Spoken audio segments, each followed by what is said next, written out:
តោះមកមើលទាំងអស់គ្នាថាឆ្មាកំពុងតែមានផ្ទៃពោះឬក៏កំពុងតែមានកូនអាចមានអាការៈបែបណាខ្លះអញ្ចឹងមកតាមដានពីអាការៈឆ្មាកំពុងតែមានផ្ទៃពោះទាំងអស់គ្នាព្រោះនេះគឺជាពេលសំខាន់មួយដែលយើងត្រូវផ្ដល់ចំណីល្អៗដែលមានវីតាមីននិងសារធាតុល្អៗទៅដល់សារពាង្គកាយឆ្មានិងជំនួយទៅដល់កូនដែលមាននៅក្នុងផ្ទៃរបស់គាត់បូករួមជាមួយនឹងសម្ភារៈមួយចំនួននៅពេលដែលគាត់សម្រាប់កូននាពេលអនាគត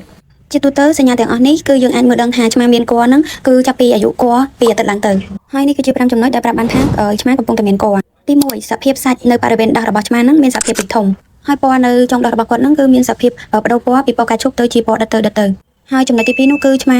មានសភាពឡើងគីឡូខ្លាំងនៅពេលដែលគាត់មានគល់គាត់ត្រូវការញ៉ាំច្រើនដើម្បីទ្រទ្រង់ទៅដល់កូននៅក្នុងផ្ទៃរបស់គាត់ហើយចំណុចទី3នោះអ្នកទាំងអស់គ្នាអាចសង្កេតទៅលើឆ្មារបស់អ្នកទាំងអស់គ្នាថាគេងច្រើនជាងមុនអញ្ចឹងបានន័យថាឆ្មាអ្នកទាំងអស់គ្នាអាចនឹងមានទម្ងន់ហើយចំណុចទី4នោះគឺការក្អួតចង្អោរនៅពេលព្រឹកឆ្មាតែងតែក្អួតចង្អោរវាមានអាការៈដូចជាមនុស្សយើងអញ្ចឹងដែរហើយចំណុចទី5នោះគឺឆ្មារកកន្លែងកើតនៅក្នុងអំឡុងពេលដែលឆ្មាកំពុងតែមានផ្ទៃពោះនោះគឺឆ្មា